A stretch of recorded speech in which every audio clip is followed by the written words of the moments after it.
from the fathomless blue of the sky fell on the ground a mighty rumble, like the reverberations of a nearby thunderstorm. 2 torpedo carriers passed on a shoal, soared into the sky, and immediately burst a line of large-caliber machine guns returning from a combat mission cruise saluted in honor of another victory. So, one more enemy ship with manpower, military equipment, weapons and military cargoes went to the bottom of the Baltic. Taking a walk, Ivan Feofanovich? I turned around at the voice and paused, waiting for Major Dobritsky, deputy commander of the regiment, on the political part. Grigory Vasilievich was squinting affably. I could feel that he was in a great mood. To be more precise, I am combining pleasant and useful, I answered. The commander ordered to check in the Air 1 machine from the 1st Squadron. That's where I'm going. At the same time, I want to see the airfield. Yesterday I didn't see it properly from the air. Well, that's fine. So we're on our way. I'll go to the first one too. What's the weather, Ivan Feofanovich? It's like summer back. Summer is not summer, but the days are long. It's a sin to complain. Indeed, the middle of September, 1944 in the Baltic was happy with newly established warmth, cloudless sky, almost complete absence of wind. The green width of the airfield, covered with white and purple flowers, was fragrant with the aromas of autumn grasses. Along the perimeter of the airfield towered beautiful birch and pine trees, reliably hiding our planes from enemy aerial reconnaissance. There were gasoline refueling trucks, in a hurry to fill the aircraft tanks in time with fuel, outwardly leisurely, but dexterously moved people, technicians and mechanics hung torpedoes, bombs, mines, brought ammunition for machine guns. Now and then the silence exploded with the roar of engines, and a thick bassy echo roamed the neighborhood. For a long time the technicians were trying out the engines. The airfield left a good impression, and not only because it seemed somehow home-like, cozy. The main thing, it had a runway that meets the requirements for the operation of torpedo carriers with a full combat load. At the end of the runway was made deep ploughing, created catchers in case of termination of takeoff or failure of brakes at landing. Hitlerites, retreating, badly damaged the flying field. And now in many places among the greenery there were black splotches of fresh earth, traces of buried funnels.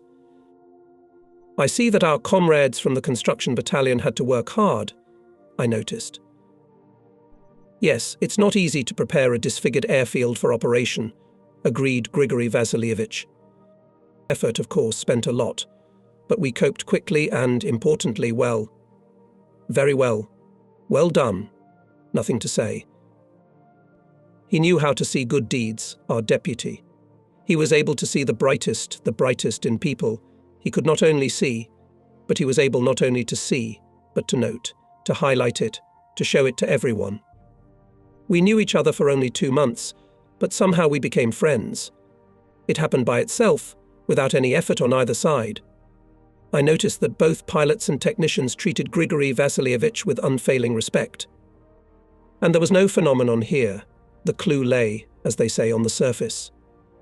Fatherly, caring and sensitive to people, he always knew their needs and aspirations. With anyone found a common language, able to come to the aid in time, to help in a difficult moment, to give advice. Each of his words came from the heart. That was what bribed the listeners, disposed to him. On this airfield Klopitsi, in the western end of the Leningrad region, our 51st Mine Torpedo Aviation Regiment was relocated only the day before. This redeployment became simply necessary. The recently launched offensive of the Leningrad and Karelian fronts, with the active support of the Red Banner Baltic Fleet, was successfully developing, and our former airfield in Novaya Ladoga was at a considerable distance from the areas of combat operations. Now, when assigning combat missions to pilots, the maritime communications Riga-Tallinn, the Gulf of Riga, the islands of the Munzund archipelago, the mouth of the western Divina, the Abensky Strait, were mentioned more and more often. The war was rolling westward. It should be noted that by the middle of September, the aviation of the Red Banner Baltic Fleet had grown considerably in its composition and was fully aimed at sea objects. With the commissioning of 51 MTA-P, the main strike force essentially doubled. The number of supporting forces was also doubled from the Black Sea, where the war was practically over. An attack air division was relocated here, to the Baltic, and the number of fighter aviation increased. Now, our efforts were distributed in the following way. The 1st Mine Torpedo Aviation Regiment, which had previously operated near us, was relocated to one of the liberated airfields near Vilnius and acted on communications and the southern part of the Baltic Sea. The waters of the Gulf of Riga and the Gulf of Finland remained under the control of our regiment, and here the combat work did not cease neither day nor night. Using every opportunity, we made torpedo bombing strikes on enemy ships, carried out mine-laying. Day crews were replaced by night crews, who were allowed to fly day and night in any conditions without any restrictions. Later, analysing this period of the war, our military historians will say, the KBF aviation in 1943 took the leading place in the actions on the enemy's sea communications. The effectiveness of its strikes on enemy ships increased 7 times in 1944 and 11 to 12 times in 1945. From the second half of 1944 until the surrender of Nazi Germany, the main burden of the struggle on sea communications fell on the CBF mine torpedo aviation and attack aviation. They will also calculate that the CBF mine torpedo aviation destroyed almost 1.5 times more enemy transports and warships than bombardment and attack aviation. During the conversation, Major Dobritsky and I quickly crossed the airfield and came to the location of the 1st Squadron. I confess that I was, to put it mildly, not quite attentive and not quite courteous interlocutor at times. Twice I had to interject and apologize. Grigory Vasilievich, in his usual manner, pretended that he did not notice or did not pay attention to my inattention. He understood that my head was not occupied with our idle chatter about the Indian summer in the Baltics, but with thoughts about the upcoming flight. I have already said that he was able to penetrate into the concerns and thoughts of people with whom he was brought together by fate, and I could not help thinking about the flight, as always, mentally lost. All my actions from takeoff to landing, so maybe sometimes I answered him inappropriately. No, I was not new to aviation at that time. Since I graduated from the Kharkov Military Pilot School in October 1933, I went through all the stages of flight practice. I was a junior pilot, senior pilot, a squadron commander, instructor in theory and technique of piloting, squadron commander, deputy regimental commander. I have plenty of experience. I had a chance to fly all types and brands of airplanes, which in the past 11 years were in service with our Soviet military aviation. But the American A-20 and A-20 Do, or simply Boston, on which the 51st Mine Torpedo aircraft flew, I had to master already here in the regiment. And although for 2 months of my stay here, I had more than 80 sorties on this airplane, the sense of responsibility did not leave me. I knew dozens of pairs of eyes will watch my takeoff and landing. The crew will evaluate my actions on the route, and did I have the right, Deputy Commander of the regiment for flight training, to fly worse than others, to allow even minor errors and blunders, which are sometimes characteristic of yesterday's graduates of the school, only recently taken in the hands of the helm. It makes you think. I have heard that an artist ceases to be an artist if the upcoming meeting with the audience ceases to excite him. I think it's the same for a pilot. After all, every flight is a small discovery. It is something different from the previous ones. And how can one remain indifferent? The airplane was ready for departure. The technician tried out the engines, and they hummed bassily and evenly. On the green-blue varnished hull, here and there, grey fresh patches, traces of holes received in previous flights. Monoplane, having an unusually wide fuselage, a kind of flying tank, Boston more like a transport plane than a combat aircraft. But the Americans considered it an attack aircraft, although, as practice showed, was not adapted for combat. Operations at low altitudes, insufficiently high speed, poor maneuverability, low safety margin, and, most importantly, the lack of armour and front navigator's cabin made it very difficult to pilot it in poor weather conditions in the Baltic and very vulnerable to anti-aircraft artillery fire, especially small calibre and automatic. And, frankly speaking, we have always envied the pilots of our domestic Armadillo II, in the very design of which was laid care of air fighters. Nevertheless, the Boston torpedo bomber in the hands of Soviet people became an obedient and formidable weapon. Our craftsmen in the field aviation repair shops installed on the aircraft holders for torpedoes, as well as aircraft bombs weighing 250, 500 and 1,000 kg, Torpedo launching and bombing were carried out by pressing a button on the pilot's helm. If for some reason the electric launch did not work, the dropping could be done by pressing the lever, the cable from which led to the holders. Solid fuel reserve and speed up to 525 km/h, allowed to search for naval targets and combat operations at a sufficiently large distance from the basing sites. The torpedo carriers were armed with 9 large-caliber machine guns, 4 fixed in the nose of the fuselage, 2 also fixed, aimed forward, were located in the planes. Fire from these and others led the pilot by pressing a button on the steering wheel. In the cockpit of the gunner radiator, located behind the center wing, on a rotating turret was strengthened twin installation. And finally, another large-caliber machine gun was intended for firing from the lower hatch, which was especially necessary when repelling attacks of enemy fighters from the lower hemisphere, as well as to suppress enemy firepower when the aircraft passed over the target. It should be noted that our aviators skillfully used this considerable firepower of the aircraft. And now the runway is a solid grey-green ribbon swiftly carried back. The airplane shakes solidly and elastically on the unevenness of the track.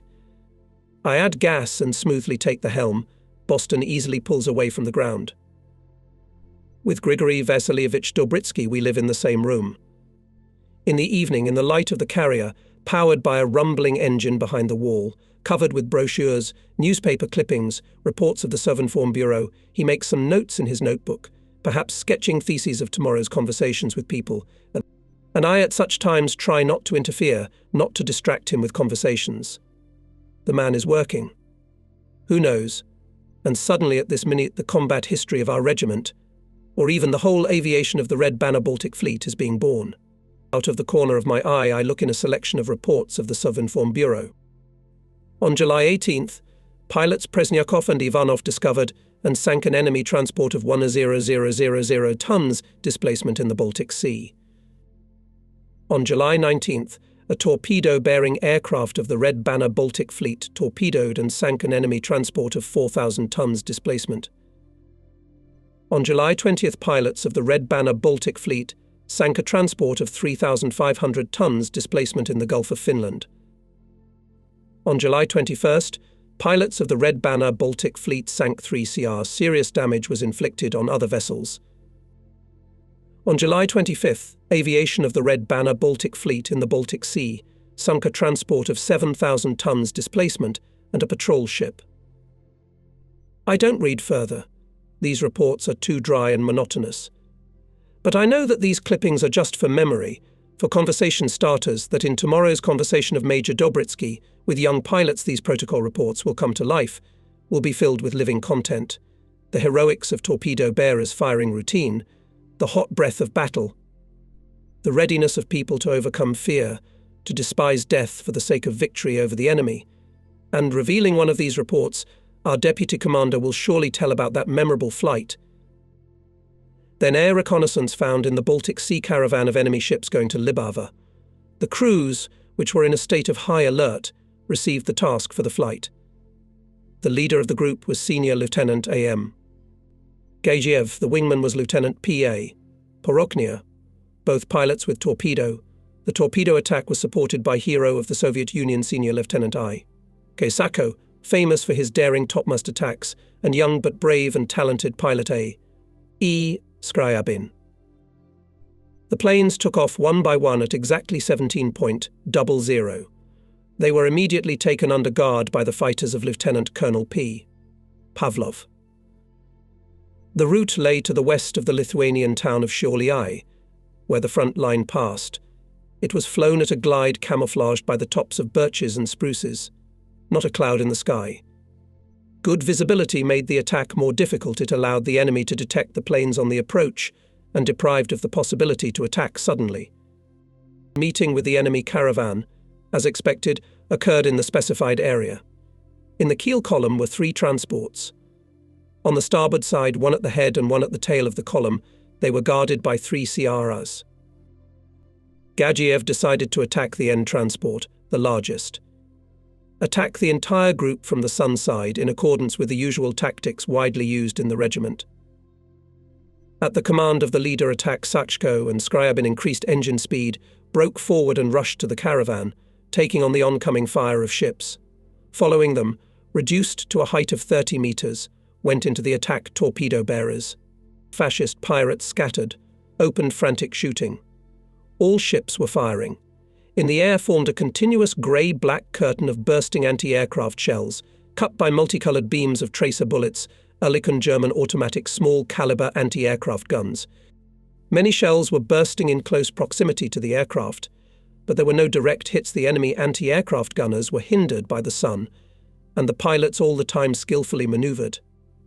Opened fire and large-caliber artillery ships, which hit the course of the attacking aircraft, raising above the surface of the sea huge columns of water, meeting with which threatened torpedo bearer inevitable death. The Nazis tried in every possible way to repel the attack or at least force the pilots to go to disadvantageous for the attack course angles. But the planes, sharply maneuvering, rapidly approaching the enemy. Finally came the decisive moment. At maximum speed, Sachko and Skryabin at low altitude dropped each 4 250-kilogram bombs. High walls of water soared at the sides of the attacked ships.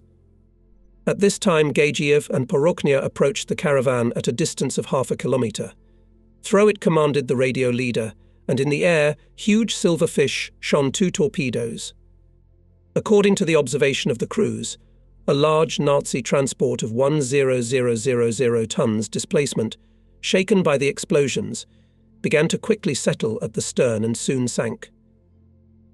None of the planes of the Gagievsky 4 was not injured, except for the numerous bullet holes and shell fragments discovered later by technicians and mechanics.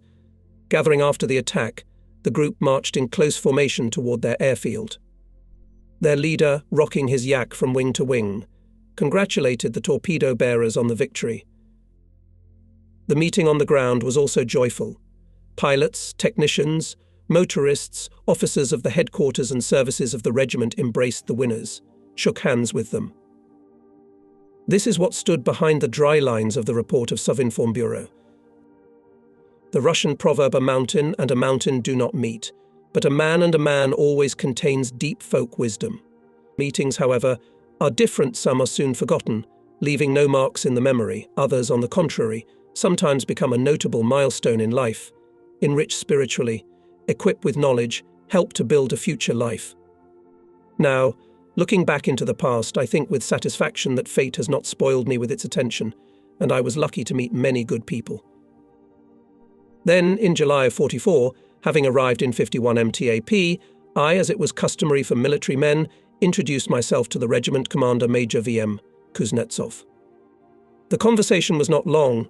We knew each other from our previous service in the Pacific, and the commander was in a hurry. He was called to the Air Division headquarters. "Well, start performing your duties," he said. "In the evening, when everyone will be in place, we will introduce you to the personnel. Meanwhile, look around, get acquainted with our economy, with people." I went to the airfield. Pilots, navigators, technicians were standing in groups near airplane shelters. I approached the nearest one, introduced myself, and just when the conversation was starting to establish, someone behind me put his hand on my shoulder. I turned around, and the words froze on my lips.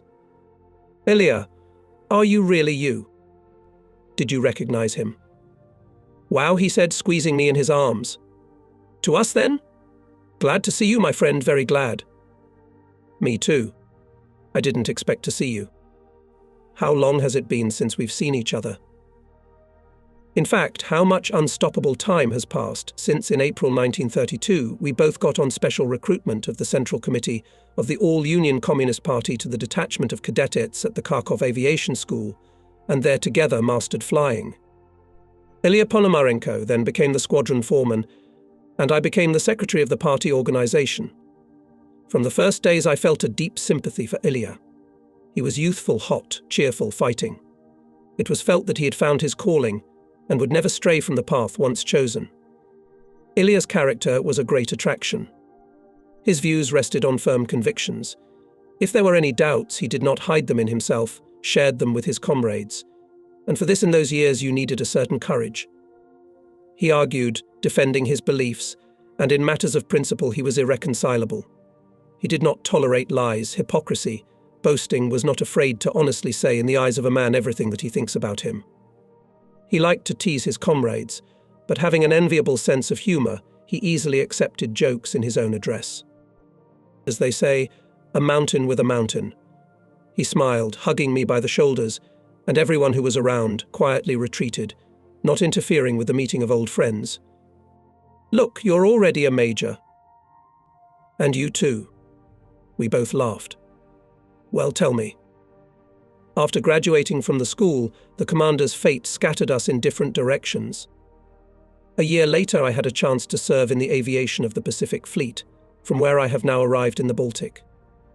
Ilya Ponomarenko's military service was different. He already had to fight. It turns out that even during the Finnish-Soviet conflict, he led groups of bombers into battle. Then he was an inspector of the Air Force of the Baltic Fleet, deputy commander of the 1st Guards Mine Torpedo Regiment for flight training, and now on the same position in the 51st MTAP. That's it. Wait a minute. So I've been appointed instead of you. I was feeling a little out of place. That's right. And I, Comrade Major, am charged with the formation of a new combat-ready aviation unit, he jokingly said. And for a moment it seemed that in front of me again our former detachment petty officer. The same open face with protruding bumps of cheekbones, the same direct look of large, squinted eyes not without a slayness. It is not by chance that I am telling so much about this man. Later on I appreciated how immeasurably much he did for the combat training of the regiment, in order to make yesterday's graduates of aviation schools, 20-year-old youths, to forge a real air fighters, fearless and skillful torpedo bearers. Yes, what's to say, for those few days that we had to stay in the regiment before his departure to a new place of service, he spared no effort or time for my torpedo education. It was Ponomarenko explained to me the essence of topmast bombing, which in our regiment was first introduced into practice among other regiments of bomber aviation. This method is used only over the water surface against warships and enemy transport. Top is a small platform, the highest point on the mast of the ship, at a height of about 30 meters from the water surface. Hence the name. Descending to this height, the topmast plane approaches the target at a distance of 200 to 250 meters and drops a series of bombs weighing 250, 500 or 1,000 kilograms each. The bombs, hitting the water surface, ricochet and, continuing to move by inertia, hit the side of the ship. If you successfully drop a series of 4 bombs, at least 3 will hit the target. And another positive property, the explosion occurs not on the deck, where the greatest armour, and below the protective belt and even under the bottom, in the most vulnerable place for the ship. Topmast bombing is much easier than the combat launch of a torpedo. That's why all young pilots in the first combat sorties took bombs, and when they gained some experience, became shelled air fighters, got the right to fly with a torpedo. And it was Ilya Neofitovich who several times took me out to the training range to learn the skills of topmast bombing. For a lot of practical advice on training young pilots, I am eternally grateful to Major Ponomarenko. As I learned later, the creator of topmast bombing in the Baltic was a talented flagship navigator of our regiment, one of the best specialists of the KBF Air Force, Major Grigory Antonovich Zavarin. When the 51st MTAP was formed, it was him, a former navigator of the 8th Air Brigade, who was entrusted by the Fleet Command with a difficult and responsible task to prepare pilots and navigators for combat operations in torpedo-bearing aviation within a short period of time. A man of great culture, deeply intelligent, sociable and very attentive to people, he from the first meeting disposed to himself. He successfully combined strictness and kindness, the qualities necessary for a true educator. Moreover, he was strict and demanding first of all to himself, because he worked as if not knowing fatigue, and sometimes one had to wonder when this 7-limbed man rests. For 9 months, in view of losses, the regiment was formed twice. On replenishment most often came from schools newly graduated pilots and navigators, who knew about torpedo aircraft only by hearsay, and others, and the sea in their lives have never seen. Grigory Antonovich patiently taught them the theory, flew with them at any time of the day to perform tasks and achieved that in the shortest possible time they were transformed, if not into aces, and then at least into mature specialists capable of flying day and night in difficult weather conditions of the Baltic. It was not by chance that, to paraphrase a popular song of the time, the regiment sang. Don't rely, pilot, on the weather, but rely on your airplane. You will destroy the enemy from the get-go if your navigator doesn't let you down. But navigators did fail. Major Zavarin did not ignore any such case. No, not at all, in order to publicly take a chip off the guilty. He scrupulously analysed the actions of the pilot and navigator, helped them with leading questions themselves, or with the help of comrades in the squadron, but it is better still to discover the error. He was sure, and life confirmed it, that all those present, having found themselves after such a detailed analysis in a similar situation, would henceforth act without error. I remember that the crew of Lieutenant P. A. Shilkin, having flown out on a free hunt, did not find enemy ships in the sea. Since it was strictly forbidden to land at the airfield with bombs, the crew bombed the previously scouted backup target in the Estonian town of Paraveri. And then both pilot and navigator lost orientation, dodged the route and made an emergency landing on one of the airfields near Novgorod. This case served Major Zavarin as a reason for a thorough conversation with young pilots and navigators. He demanded the most thorough visual study of the flight area. Understand, he said, flying at low altitude with poor visibility, and where the terrain is monotonous, having no characteristic, pronounced landmarks, requires very accurately know on the route, and in the area of the airfield, literally every point, every bush. At any point of the route, navigator must unmistakably determine the location of the aircraft. Of course, telling about Major G. A. Zavarin, it was impossible to ignore this huge part of his work training and education of aviators. The practice of using aviation to strike at sea convoys convincingly showed that the tactics that existed at the time, the combat order of bomber aviation, cannot be mechanically transferred to the aviation torpedo bearing. Outdated cannons tied torpedo carriers embarrassed us as embarrassing clothes embarrasses a young man who grew out of children's pants. This was the result of various reasons, and first of all, the changing situation on the enemy's sea communications. When Hitler's transports were still travelling alone, without the cover of warships, the success torpedo bearers often brought in single cruising flights, the so-called free hunting. But since the spring of 1944, due to the victories of the Soviet army on the land fronts, the Baltic Sea ceased to be the internal sea of Nazi Germany.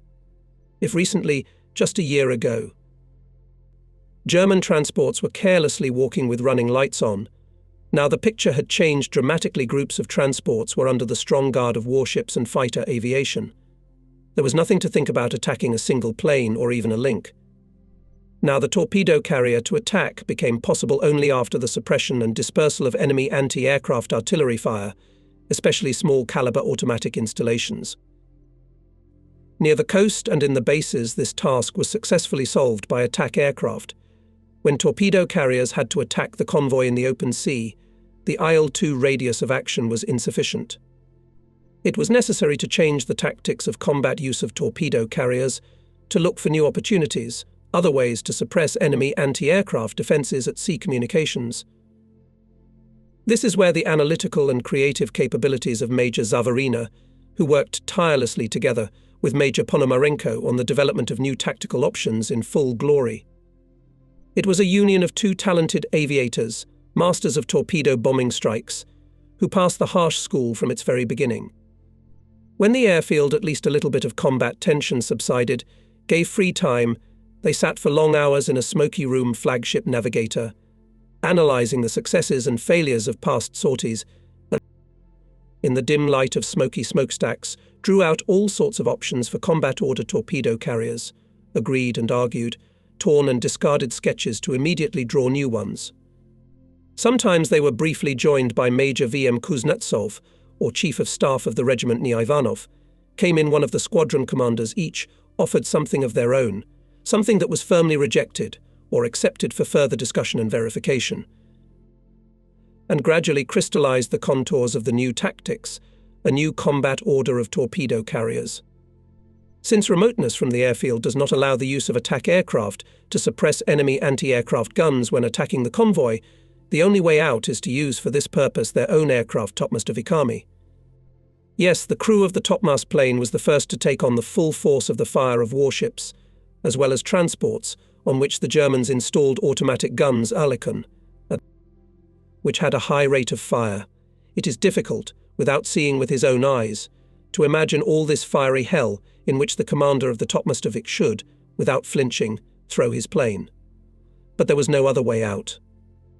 No matter how much they thought, no matter how much they drew, no matter how much they argued, there was no other satisfactory solution.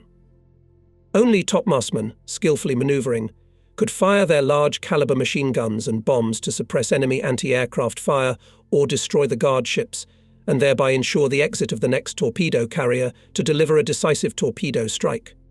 Such tactics forced to change the battle order, and although until the end of the war the standard unit in the mine, torpedo aviation, still remained a 3-aircraft formation, we acted in a 4-aircraft formation, 2 torpedo carriers and 2 topmastovikami. So was born this tactic, this scheme approved and more than once justified in the subsequent heated battles at sea communications. And until the victory we remembered with gratitude its creators, our comrades in arms Grigory Antonovich, Zavarin and Elia Neofitovich Ponomarenko. I will allow myself once again to deviate from the chronology of my narrative and again turn to the past days, because I simply have no right not to tell about one of the brightest pages of the combat history of 51 MTAP. The participation of our torpedo bearers in the sinking of Hitler's air defense cruiser Niobe. It was the first large warship destroyed by us in the Baltic during the Great Patriotic War. How did the events develop? But first briefly about the situation of those days. In the summer of 1944, Hitlerites urgently strengthened their positions on the islands and the northern coast of the Vyborg Bay in order to preserve their main bridgeheads. On a small area of the coast, they concentrated about 60 artillery batteries. In the Hapazar skerries there were more than 30 enemy ships, and on the airfields near the Finnish port city of Kotka was based aviation group, mainly fighters. Ships damaged by our aviation were also pulled here for repair. Quite naturally, Hitler's command began to feverishly strengthen the air defense of the area. For this purpose arrived in Kotka air defense cruiser Niobe.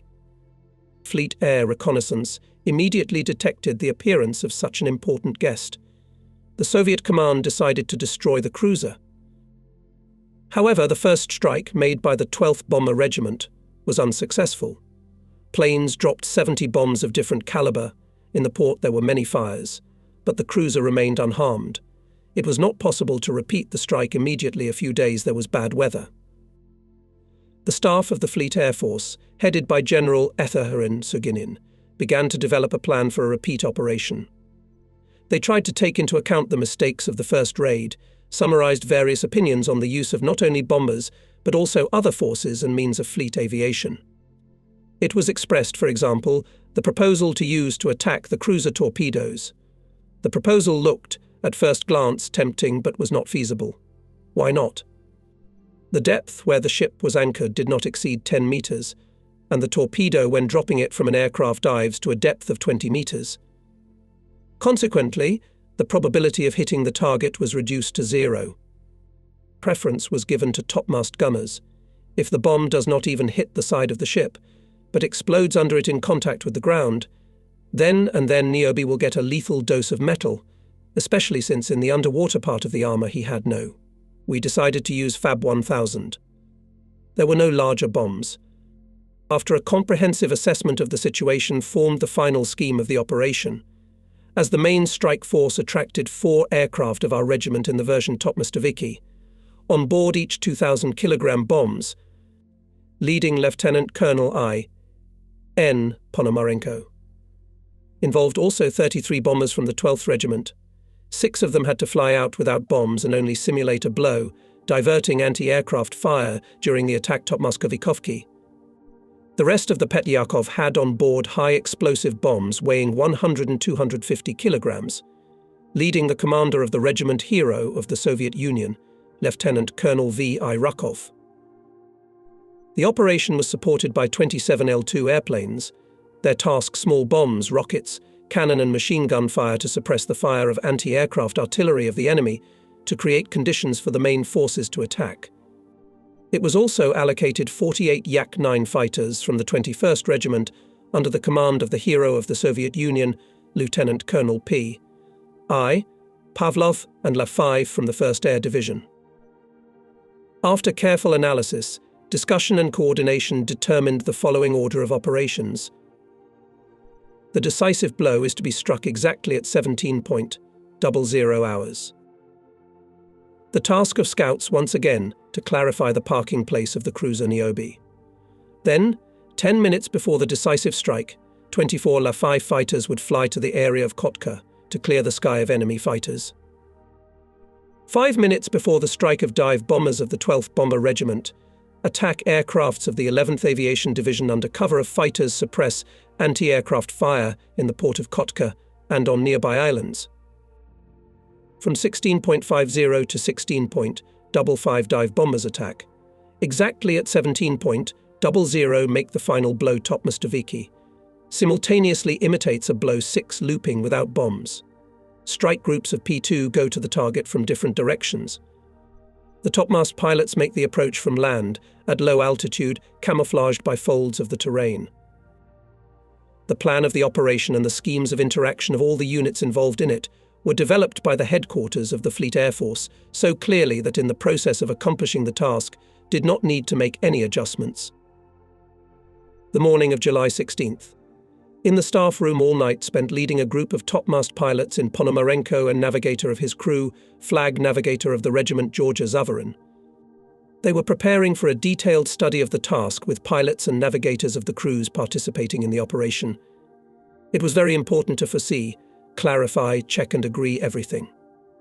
Time was running inexorably fast, and already the first slanting ray of the sun peeking out from behind the horizon broke through the window and lay on the maps spread out on the table. It wouldn't hurt to take a nap, Ponomarenko suggested, stretching with pleasure. It's going to be a hard day. With rest, my dear, nothing will work. Zavarin looked at his watch and answered. Soon the officers will be here. According to the plan, they should come only in 2 hours. You're wrong, Ilya. That's according to the plan. But wait for them any minute now. If you and I, the old air wolves, are worried before we go on this mission, the rest of us are not. Zavarin looked like he was in the clear. Squadron Commander Captain I. V. Tikhomirov. V. Tikhomirov, pilots Sako and Shilkin with their crews came much earlier than scheduled, but they did not enter the command post, silently waiting at the entrance. Everyone became animated when the commander of the 8th Air Division Colonel and Sukhanov arrived, and with him the commander of our regiment Major Kuznetsov and Chief of Staff Captain Ivanov. The regiment commander set a combat task, then carefully discussed the future actions of each crew in flight, especially when approaching the target, during the attack, and when leaving it. Clarifying the task, Colonel Sukhanov emphasized. I especially draw your attention to the strict adherence to the time of attack. This element plays a very important role in the close interaction of so many aircraft. Do not forget about anti-aircraft maneuver. The air defense in the Kotka area is very strong. Sukhanov asked pilots to share their thoughts on the upcoming operation. All crew chiefs spoke out. The conversation was mainly about where it is better to come from to attack the cruiser. We came to the conclusion that it is most appropriate not from the bay, and through the city, at high speed, clinging closely to the roofs of houses. After working out the task at the control room, crews got time for rest, which was especially needed Ponomarenko and Zavarin. Then everyone gathered at their airplanes, where once again everything was clarified, checked and agreed. Before the flight, we and Chief of Staff Ivanov approached Ponomarenko's car. The gunner radiator was already sitting in his seat, and the commander and navigator about something near the stepladder. Are you worried? I asked Ilya. I am, he admitted. His excitement only before the helm, Zavarin grinned. As soon as he takes it in his hands, he becomes like an iron. We took to the air exactly at the appointed time. First Ponomarenko, followed by Lieutenant Shilkin, then Lieutenant Tikhomirov with Lieutenant Sako. The roar of the engines, moving away, became silent somewhere near the horizon, and with it the indistinct feature of the last airplane melted away in the sky. An anxious silence hung over the airfield. There were no other departures expected at that pre-dawn time, but no one left the airfield. Pilots, technicians, mechanics gathered in groups, briefly exchanged a couple of words, and kept silent. There was no conversation. Mentally, each of us was with those who flew to the mission. Together with them experienced what could happen on the route and at the time of the attack. "They're flying," shouted, finally, someone. The first airplane appeared, followed by two more. Ponomarenko, Tikhomirov, Sachko unmistakably identified the landed planes standing next to the technician. No Shilkin. I silently looked at Ponomarenko coming out of the plane. "The task was completed," Ilya said briefly, "but we lost Shilkin's crew." He wrinkled his nose bitterly, waved his hand and went to the headquarters. Only in the evening, when the crews a little withdrew, when the first excitement fell, Ilya was able to get out of Ilya skimpy details of the past battle. Well, the route was strictly on schedule. Niobe, as intelligence reported, stood on the eastern roadstead, afloat, but with a roll. Nearby a large transport and more than a dozen of all sorts of port trifle schooners, boats, motorboats. I gave the command over the radio going to the target. With me Shilkin, Sachko and Tikhomirov to attack the transport, developing maximum speed. We were detected. From the ground, from the ships rushed towards us a sea of anti-aircraft fire. Sharp maneuvering, throwing the plane from side to side. I keep the cruiser on the course angle of 90 degrees of the left side. I drop the bombs from a minimum distance. Both exploded in the central part of the cruiser. On the way out of the attack, I turned around and saw a terrible picture, the wreckage of Shilkin's plane falling into the water from the smoke cloud. The machine exploded. Apparently, a direct hit of an anti-aircraft shell. Tikhomirov and Sachko also saw the moment of death of their comrades, and as if avenging for them, struck with high precision. Maneuvering, Tikhomirov brought the topmast truck to the transport and decisively attacked. From the explosion of 2,000-kilogram bombs, transport broke in half and immediately sank. Sachko attacked the cruiser. One of his bombs blew up the aft part of the ship. Flying away, the pilots watched as Niobe slowly sinking into the water. Our 3 bombs had done their job. Why did the cruiser stood with a lurch? I asked. Worked Petliakovi. Lieutenant Colonel Rakov and his boys did their best. The blow of Ponomarenko's topmasts became decisive. The operation showed excellent organization of interaction between all types of aviation. Flawlessly, for example, performed their task fighters of the 21st Regiment and the 10th Air Division. Although raised in the air a lot of Messerschmitts and Focke-Wulfs, they were unable to break through to our strike groups. It was a good organization of interaction allowed to minimize the effectiveness of enemy anti-aircraft fire. We lost 1 crew. The attacking dive bombers had no losses. The next day, Sovinform Bureau published a report on the great victory of the KBF pilots.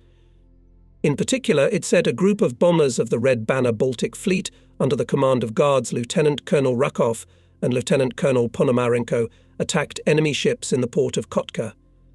As a result, the German air defense cruiser Niobe was sunk. The plane under and Tikhomirov sank an enemy transport of 6,000 tons displacement in the port of Kotka.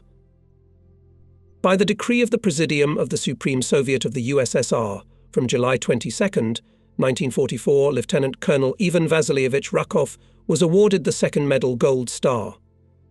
Our topmast pilots Lieutenant Colonel Ilya Neofitovich Ponomarenko, Captain Ivan Vasilievich Tikhomirov and Senior Lieutenant Joseph Kuzmich Sachko were awarded the high rank of Hero of the Soviet Union. Other participants of the operation were awarded orders and medals. A rally was held in the regiment. Pilots, technicians with great joy honored the first heroes of the regiment, wished them new victories over the hated enemy. There are people who somehow quickly and imperceptibly become close to you, like good old acquaintances. It is easy and simple to communicate with them. Such a person should live in any collective for a day or two, and he is already his own man, and it is even hard to imagine how they could do without him until now. Such was Senior Lieutenant Iosif Sachko, a slender, always neatly trimmed boxy blonde with blue eyes. With his appearance, the room seemed to explode with jokes and laughter. But here Joseph took a guitar in his hands, and everyone instantly fell silent. The guitar in his hands came to life. It suffered and rejoiced. It wept and laughed. Joseph knew many Russian and Ukrainian songs. It seemed that his repertoire was inexhaustible. The Variag was fading. The Cossacks were on their way began. Everyone sang along. The song flowed wide and freely, like a river in a flood. And then, as if a shadow came over the singer's face, and he began heartfelt sadly. The sea is wide open. Only the waves are raging in the distance. And everyone listened in silence. No one sang along. No one dared to enter the singer's Holy of Holies. What memories, what associations did his favourite old song about the bitter fate of the stoker bring to him? Most likely at these moments he mentally transported to his native Dneprodzerzhinsk, where his childhood and youth passed, where he first heard and learned this song, where his mother and sister remained, the factory where after school he worked as a crane operator in the new rolling shop, the aero club that gave him a ticket to the sky. A carefree joker on the ground, Joseph transformed in the air, became serious, focused, calculating. He had a lot of courage and bravery, and there was no need to talk about flying skill. And it was not by chance that his crew always participated in all the most important operations. When the regiment was reorganized, Iosif Sachko's crew was transferred from us to the 1st Mine Torpedo Aviation Regiment, and soon from there came the sad news on August 27th, 1944, the crew of the hero of the Soviet Union Iosif Kuzmik Sachko did not return from a combat mission. The commander and his combat friends, Navigator Junior Lieutenant N.N. Baigozin and gunner, Radiator M.M. Azumov, were killed during the attack of enemy ships off the coast of Estonia. Bitter. Painful. It's hard to believe. For a short month of our acquaintance I managed to love him, and to be attached with all my heart to this boy who never got discouraged. And now he was gone. Preparing material for the story, I visited the hero's relatives in Dneprodzerzhinsk. A beautiful, wide and green street in the center of the city is named after him. Several expositions in the city museum are dedicated to him. The pioneer group at the school, where he studied, bears the name of Iosif Sachko, and the new rolling mill workers of the Dzierżyński plant permanently enrolled former worker Iosif Sachko in their staff. The memory of heroes does not die. The relocation of the regiment to the airfield Klopitsi coincided with a change of leadership. Major V.M. Kuznetsov left for a new place of service, and Major F.A. Sitikov took command. Fyodor Andreevich was not new to the regiment. He participated in its formation, and then became deputy commander for flight training. However, he did not have to do his immediate duties at that time. Major Sitikov was assigned to organize and lead the transfer of combat aircraft from Krasnoyarsk, where they came from America, to Leningrad. Installation, the pilots used to call it among themselves, is not an easy thing. To accept unfamiliar machines, to select crews, squadron commanders and squadrons for them, to establish technical service on the spot and during the route. All this could be entrusted only to a comprehensively trained pilot with a great experience of work with people and qualities of an outstanding organizer. There were not many intermediate airfields on the route from Krasnoyarsk to Novaya Ladoga. Some of them were far from each other, so even a slight deviation from the route threatened big trouble. Pilot transporters, engineers, technicians, motorists, which these American Boston, and in the eyes of the eyes have not seen, trained on an accelerated program in the reserve regiment at one of the airfields in northern Kazakhstan. From them, and selected Major Sitikov the right number of crews and technical personnel, with them successfully conducted the first run, and then some more. And now Fyodor Andreevich is back in his native regiment, but now already in the role of commander, and my meeting with him is also the second. After graduation from aviation school, he was assigned to the Pacific Fleet and joined the squadron, where I was deputy commander and was engaged in commissioning young pilots. Among them was Lieutenant Fyodor Sitikov. Now we sort of switched roles, but it did not prevent us from being genuinely happy about the new meeting, learning to quickly understand each other and work, as they say, hand in hand. True, we did not have so long to serve together, but about this later. With the last replenishment in the regiment joined 6 crews of former ferrymen. So formed from them, the 3rd Squadron immediately became noticeable in the regiment. and it was headed by Captain Konstantin Alexandrovich Meshcherin, a fine pilot, a participant of the battles with the White Finns. Even then he was awarded the Order of the Red Banner. The ferrymen, junior lieutenants, also in general green youth, were ahead above their peers, yesterday's graduates of schools. They had already flown a little. At the distillation they had to 10 to 12 hours a day not to part with the steering wheel. Pilots had a good command of piloting techniques and navigators airplane navigation. Now they mastered the combat use of the aircraft, and the rest had to master the other. But everyone had the same thought in his head: it would be sooner to fight. I remember, I once came to the pilots, crowded together in the shade under the wide wing of the Boston. Junior Lieutenant Valentin Sokolov, a red-haired, ruddy, stout man, recently appointed deputy commander of the 3rd Squadron, gesticulating animatedly, told the pilots who had come to us from the Livanevsky school. ... How many reports were written refusal and refusal and refusal. And this time everything was as usual, continued meanwhile Sokolov. There was another ferrying. We received the cars, inspected them properly, and quietly went to spend the night. About 9 in the morning we were awakened by the duty officer. They call us to the headquarters. Well, let's go. It was a usual thing. We always gathered the crews before the flight. We were given a task. They conducted pre-flight preparation with us. We picked up maps that laid out and calculated the route, filled in the flight documentation. And then look, something's wrong. In addition to the ferryman, the entire flying staff of the base gathered in the headquarters. It was already unusual, and the superiors behaved strangely. Time was passing, but they did not appear. Employees of the headquarters every now and then ran with papers in their hands in the room to the commander, then to the chief of staff. Apparently something agreed. Finally invited everyone to the meeting room, a large empty room. The regiment commander came and announced a group of our comrades is going to Leningrad. The flight is tomorrow morning. It is necessary for everyone to prepare thoroughly. We were expecting something special, but here as usual. After all, everyone had flown to Leningrad more than once. The commander looked at our stretched faces and continued after the distillation. All of you will stay together with the airplanes at the front. Hurrah, we shouted. At last it had come true. At last we had waited. Perhaps someone wants to stay on as a ferryman, the commander asked. No, no, we mutually bellowed, afraid lest he change his mind. No one wanted to stay. And those who that time did not get into our group looked enviously at us, the lucky ones. Sorties, torpedoing, bombing and mine-laying sorties. I would like to note that we carried out mine-laying missions until the end of the war.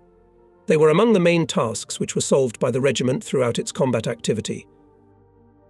In the Gulf of Finland and the Gulf of Riga, in the mouth of the western Divina, on the communications Vindava-Tallinn and Riga-Tallinn, the combat work did not stop day or night. The crews of Captains V.A., Merkulov and I.V., Tikhomirov, Senior Lieutenant I.K., Sachko and others were allowed to fly in any meteorological conditions without any restrictions. They were experienced, already shelled crews. They were respectfully called old men in the regiment. One could recognize them even by a special gait. To an unsophisticated person it could seem that they were slow and too important. In fact, this solidity stoicism was developed as a result of their self-confidence, the ability to do their work intelligently, without fuss, clearly, correctly, and on time. They were strangers to manifestations of weakness, nervousness. The most difficult task they perceived as ordinary were able to come out with honor from the most unpredictable situations. All our young people envied them, and some of them, imitating the old men, wore their flight tablets in the same way on one shoulder, on an incredibly long strap up to their heels. What to say, of course, old men were the pride of the regiment. From mouth to mouth, as a legend passed on to the pilots, for example, an episode from the combat biography of pilot Merkulov. Once he, together with navigator Captain A. I. Renzaev and gunner radioman, Petty Officer Y.A. Volkov flew at night to lay mines on the entrance fairways of the port of Tallinn. Above the target, the airplane came under heavy anti-aircraft fire. The machine received a direct hit. The shell pierced the center wing, damaged the gas tank and oil tank, but fortunately exploded in the air. Inside the plane, The gasoline vapors filled the air. There was nothing to breathe. Visibility was completely lost. The airplane was poorly obeying the rudders, catastrophically losing altitude. It seemed that death was imminent. But Merkulov managed, leveled the plane almost at the water, and, taking advantage of the fact that through the holes in the hull and open Renzaev lower hatch, pulled out some of the vapors of gasoline and became at least something visible, masterfully landed the machine on a patch. Tiny island Lavansari. Under normal circumstances, no one would have thought of landing a heavy airplane on this too small, unadapted site. And he did. Boston stopped 4 meters from the edge of the cliff. I am sure that young pilots listening to this story involuntarily wondered, and if I had the chance, would I have been able to do the same? Laying magnetic mines is an effective means of fighting against enemy ships. We made a flight by a single plane, a pair, or even a link with such a calculation to appear over the target in the darkest time. Everything depended on the conditions on the route, and mainly in the target area. To divert from the aircraft destroyers of the attention of the enemy air defense, simultaneously bombed strikes on important objects in the immediate vicinity of the mine-laying sites. This gave positive results. Naturally, that for night bombing was selected.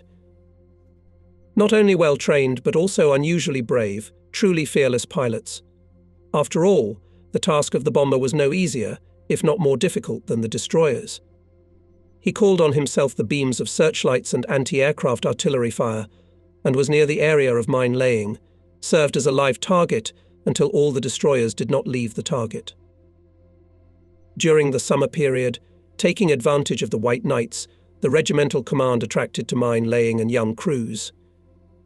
In this saw a certain amount of risk, but there was no other way out. The old men were not always enough. However, the risk was justified. The most capable of young pilots and navigators were gradually drawn into night flights, quickly mastered the skills of airplane navigation in total darkness. Mine staging forced the enemy to reduce naval transportation, and although Hitler's command had considerable forces and means for trawling, enemy losses on mine obstacles were very tangible. It is noteworthy that in the Baltic the German losses from mine weapons more than twice exceeded similar losses in other maritime theatres. It is estimated that out of 6 ships and transports destroyed, 1 died on mines. On September 4, 1944, Finland declared its withdrawal from the war, and later, on September 19th, an armistice agreement was signed with her in Moscow. Thus, by the time of our relocation to the airfield of Klopitsi, the theatre of combat operations of 51 MTIP was considerably narrowed. This allowed to pay more attention to cruise training, to achieve a high level of flightability, to work out a clear interaction according to the scheme born in the regiment: 2 torpedo carriers, 2 topmast carriers. In those days one could hear such reports of the Sovinform Bureau: during the past 24 hours nothing significant happened on the Leningrad front. The scouts were active. Separate battles were of local character. But it was the calm before the storm. A grandiose offensive of the Soviet army was being prepared for the liberation of the entire Baltics at night. Divisions and regiments were being pulled up to the front line. New equipment was arriving. The fate of Soviet Estonia and its capital, the port city of Tallinn, the main base of the Red Banner Baltic Fleet, was being decided. Before the decisive battles, it was necessary to thoroughly study the situation and terrain in the area of the regiment's operations in the western part of the Gulf of Finland and, most importantly, on the communications Riga-Tallinn, Vindava-Tallinn. For this purpose, on September 13th, the regiment commander Major Sitikov flew on a combat mission. The crew included Flag Navigator Major Zavarin and the chief of the regiment's communications, Senior Lieutenant P. M. Cherkashin. And on September 14th, I flew out with Navigator Captain Renzaev and gunner radioman, Petty Officer Yevgeny Volkov. On the same day, air reconnaissance detected on the distant approaches to Tallinn enemy transports, escorted by warships. Major Sitikov made a decision: 2 airplanes to conduct additional reconnaissance, to clarify the coordinates and then call by radio the main group of planes to deliver a decisive blow. In the air raised the crews of the Deputy Commander of the 3rd Squadron Junior Lieutenant V. M. Sokolov Torpedo, M. Sokolov Torpedo Bomber, and the Commander of the Link Junior Lieutenant M.V. Nikolaev Topmast Gunner, It was their first combat sortie, their first face-to-face meeting with the enemy. Alas, it ended tragically. In vain at the airfield, crews were languishing near the aircraft waiting for the signal to start. The pair took off as in water vanished. And when anxiety and worry for comrades reached the top point, Nikolaev's plane appeared. It landed awkwardly, rolled into the parking lot, and everyone saw that there was literally no living place on it, so it was riddled with bullets and shrapnel from anti-aircraft shells. The wounded navigator N.I., Konko and gunner radiator I.F. Ivanov were taken out of the rear cabin. Later on, Nikolaev's story was able to reproduce the picture of the battle. Sokolov, having found the convoy, forgot that his main task to call the main forces rushed into the attack. Nikolaev had nothing to do but follow him.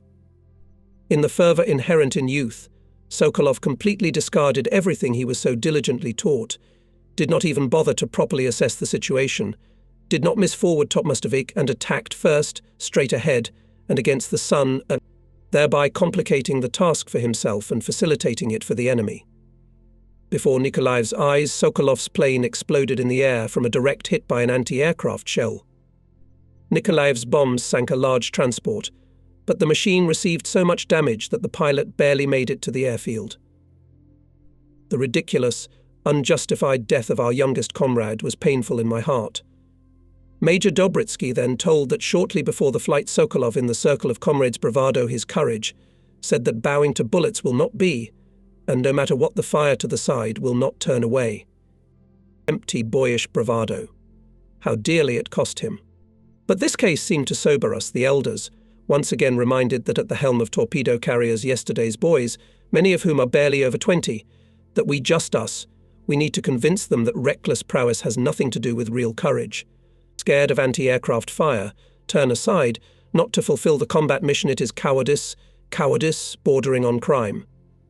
But if a pilot, turning away from flying towards the fire traces, performs an anti-aircraft maneuver, no one will doubt his courage. In spite of everything, he stubbornly approaches the ship and makes a torpedo or bomb strike that is military valor, true courage. We tried to find simple words, to make conversations not formal, to talk more often face to face. And, I must say, our grains fell on fertile soil.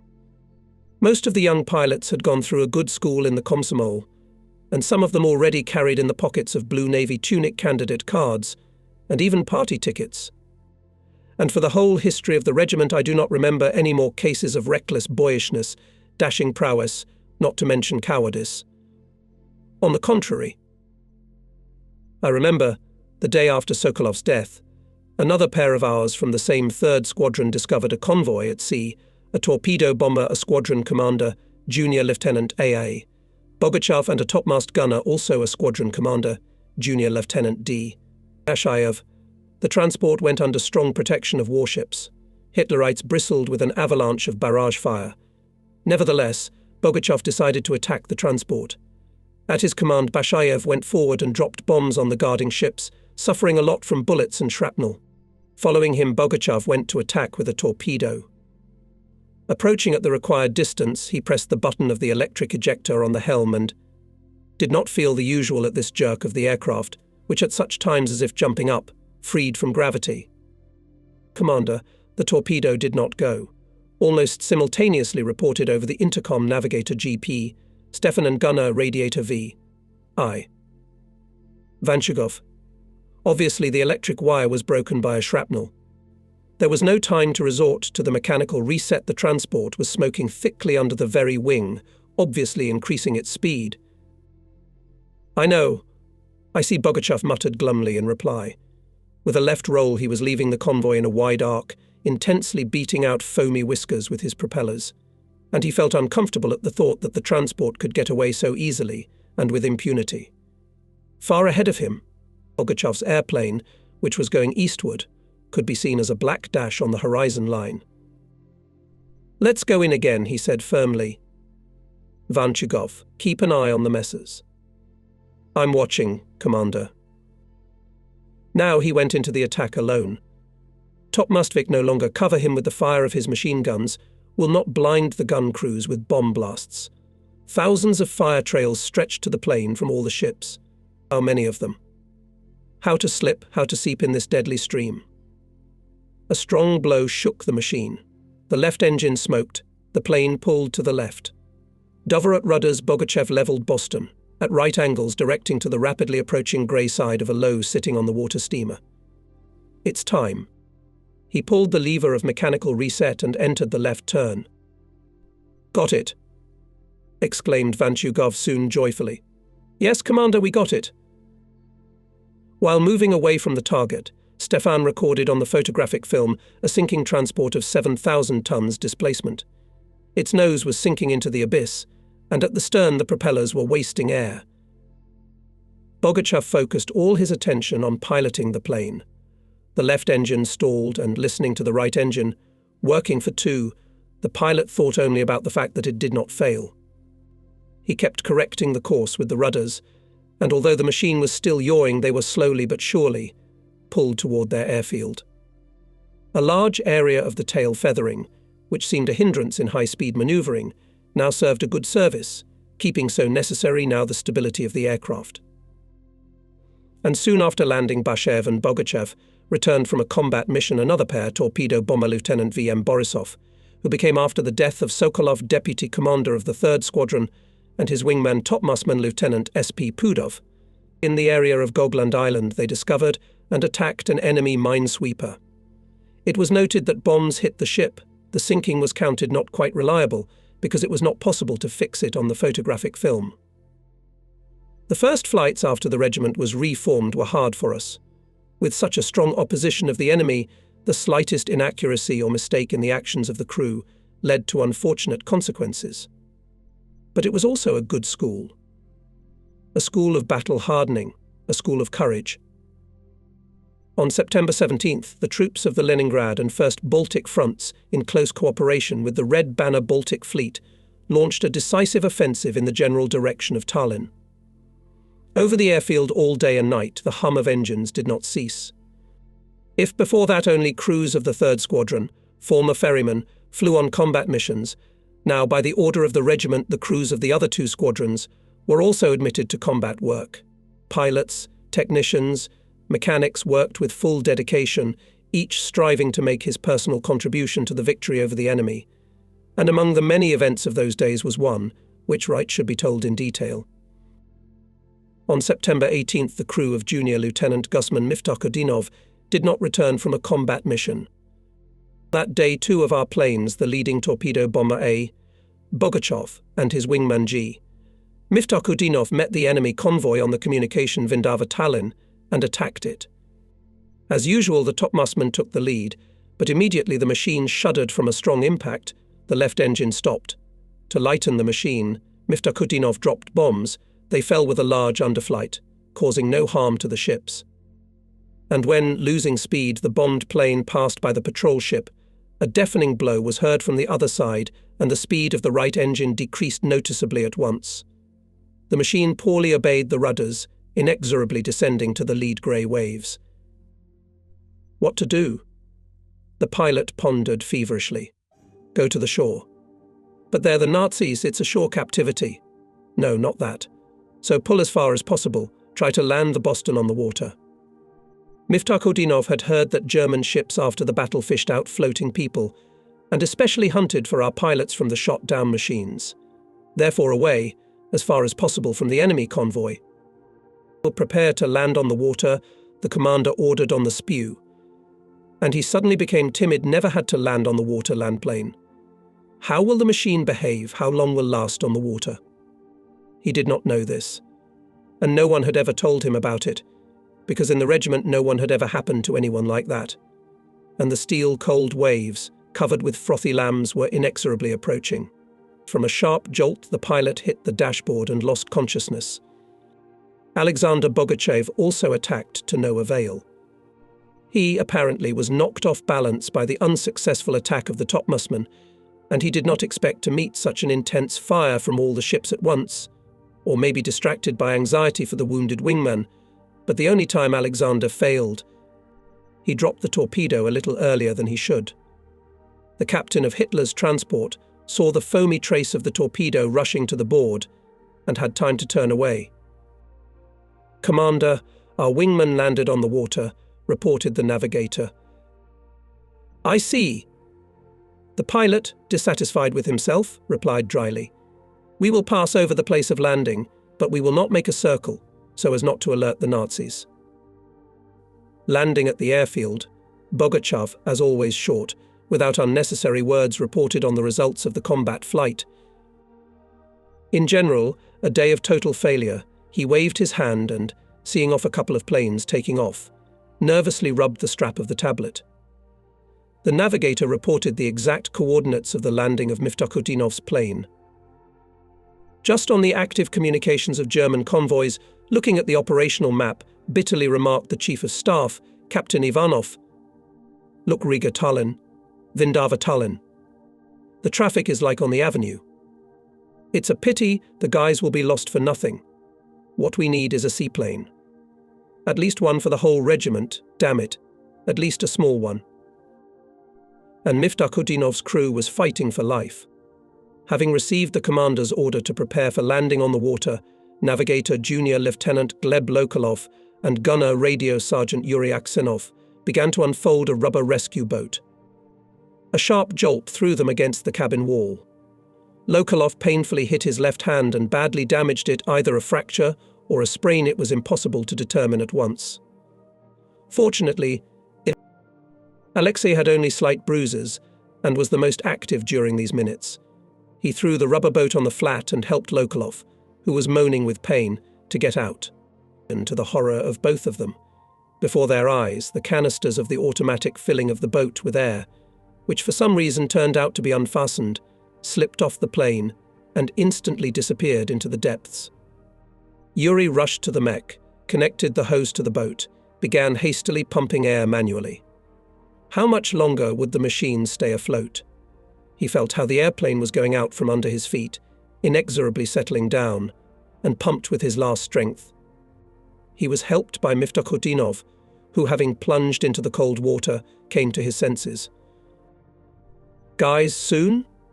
Lokolov, swimming nearby, called out in a weak voice from time to time. Boston, tilted on the bow, went under water, and they were left unsupported, alone in the open sea. Thankfully, all three of them had life jackets that worked well. Dusk was approaching when Miftakhudinov and Aksenov, exhausted, finally inflated the boat. They picked up the freezing Lokolov out of the water. Swimming in the Baltic Sea in the second half of September cannot be a pleasure. All in exhaustion reclined back on the elastic rubber boards, giving up their small boat to the will of the waves. Everyone was thirsty, and only now they remembered that in the turmoil they had forgotten in the airplane and emergency rations, and a flare gun with rockets.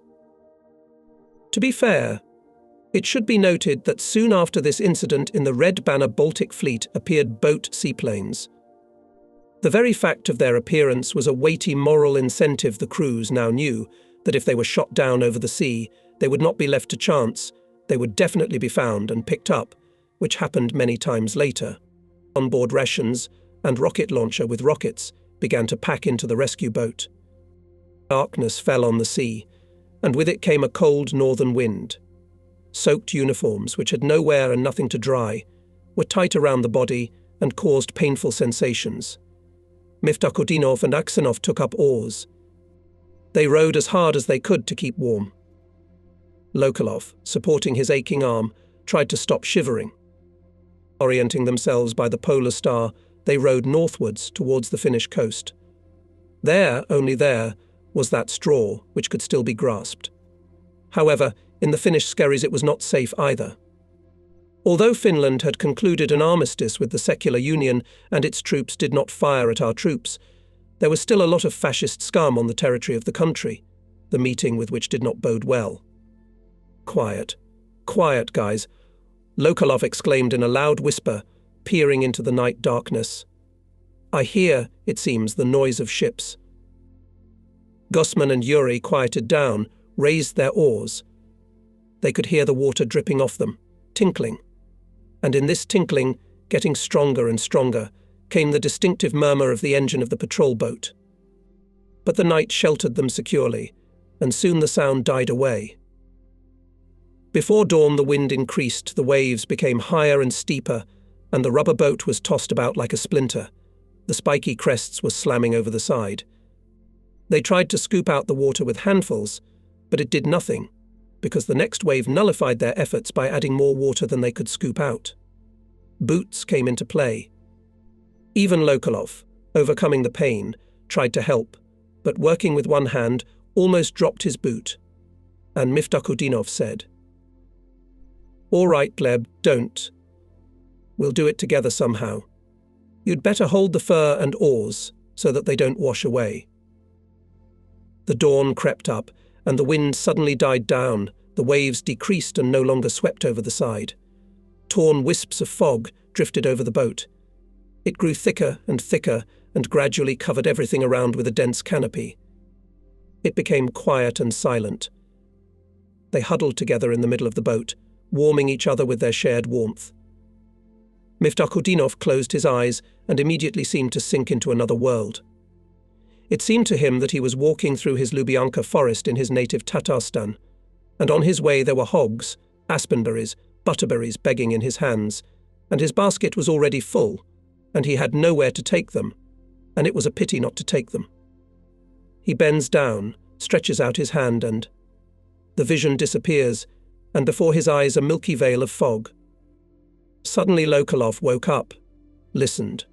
"What are you doing?" Miftakudinov asked. "It seems to be rumbling again." They listened. No, quiet. Every soldier who has been in battle knows that silence in war can be scarier than the most furious attack. It's oppressive, frightening in its unpredictability. They also realized that this fragile silence can at any moment explode with the crack of a patrolman's engine, gunfire and death. What if we run into the Germans? Aksionov spoke aloud the question that each of them had had in his mind since the moment when their Boston clumsily plunged into the water.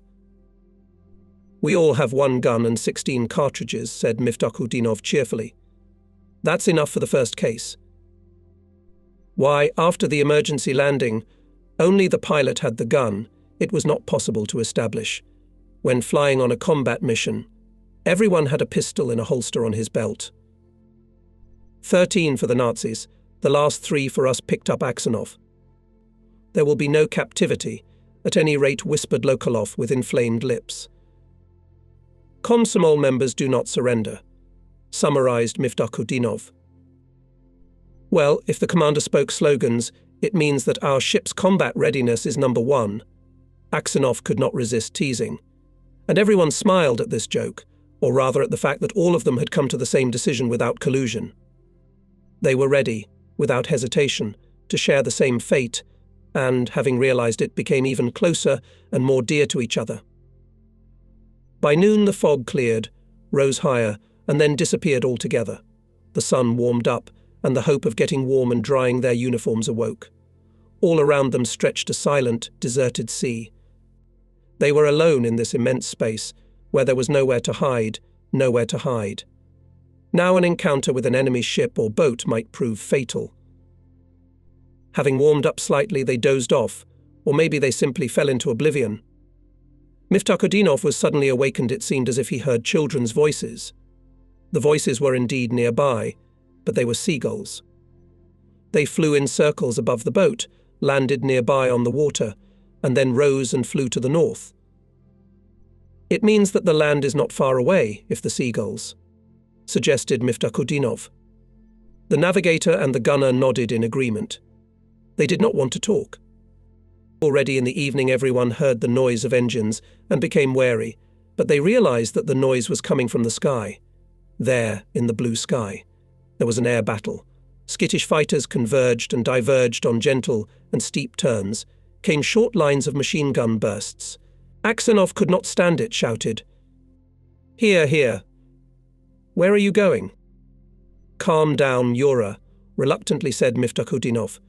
"They have their own worries. They have no time to look at the sea." The merry-go-round of aerial combat shifted to the south, and then disappeared into the distant blue, taking with it the noise of engines and the flicker of hope. Indeed, try to see a tiny rubber boat in the vast width of the sea. And everyone remembered for the umpteenth time the rocket launcher forgotten in the airplane. Like sentries at the post, Days and nights changed in a half-delirious forgetfulness, and every next day increased thirst and hunger. A bar of chocolate miraculously found in the pocket of the gymnospare's tunic of a frugal gunner radiator. They fed the wounded navigator, breaking off a small piece of chocolate. On the fourth day, Aksionov, unable to resist the temptation, scooped up a handful of seawater, took a sip and immediately began to spit up. Yuck, what a disgusting thing. Oh, damn you. Don't, Yura, Lokolov dissuaded him in a weak voice. Don't drink. I read somewhere that seawater makes you even more thirsty. The same day airplanes appeared again. First, at different altitudes, 9 of our fighters passed from the Finnish shore in links of 3. And then, pressing the roar of the engines, 2 such native Bostons passed very low over the boat. All 3 of them rose from their last strength, shouting and throwing up their helmets. Miftakudinov even thought he saw the number 23 on the rudder. It's Boguchav. Or did it seem so? The torpedo bearers disappeared behind the low horizon line, and soon distant explosions were heard from there. Ours are fighting, said Miftakudinov, not without envy. Don't hang up your nose, guys. We'll fight with you too. We'll live to see the day when there won't be a single fascist bastard left on Earth. The Bostons that appeared and disappeared like visions stirred my soul. They're flying, Sashka, beating the bastards, and I. Miftakudinov executed himself with envy for Boguchav. That's how he got through the same wall of protective fire. He got through. Why were we shot down? So he knows how to maneuver, but I don't. Maneuver, maneuver, and maneuver again. He remembered the instruction of the regimental commander and flag officer, and he just couldn't wait to sit at the wheel immediately right now and prove to everyone that he would be able to outwit, outmaneuver the enemy and win. He wanted it so badly that, from frustration, from his own powerlessness, he even groaned. What are you doing, Guzman? Do not worry, wheezed Lokolov, who guessed the anguish of the commander. I believe in you. Let's get out of this mess. You and I will show ourselves. By the evening of the 5th day, a dark, vague strip appeared in the darkness. There was no doubt it was the shore. The boat was being carried towards it. Miftakudinov and Aksionov kneeled down, stretched out on their outstretched arms the worn-out, shaggy, wrinkled commander's tunic. Even under this improvised sail the boat went much faster, but there was no strength to keep the sail 5 days without food and water did their job. I think the motor, Commander, do you hear? Aksionov was worried, and indeed, approaching, the rumbling of a boat engine was growing, and immediately the tall bow of a wooden schooner floated out of the shore shadow. Miftakudinov grabbed his holster, but Lokolov touched his arm. Wait. It looks like the fishermen are. At the command post of the regiment, Major Sitikov asked me to the operational map and, circling a point on the liberated part of Estonia, said, You will have to fly here, Ivan Feofanovich. Finnish fishermen picked up Miftakudinov's crew. Yes, the guys are alive, but they've been exhausted for 5 days. They're here at this airfield. Meet them, caress them, cheer them up, and bring them here. As soon as we landed, 3 strangely dressed men rushed from the wooden airfield hut to the airplane. We involuntarily became wary, and Volkov, as he told us later, even deployed the turret of his twin gun. But the 3 came closer, and we recognized our missing, who were considered dead. Instead of the usual Navy uniforms, which were so torn that they had to be thrown away, the Finns dressed them in their own, which confused us at first. Miftakudinov, putting his hand to his headdress, tried to report in full form, but nothing came out of it. Tears flooded his eyes, joyful excitement seized his throat.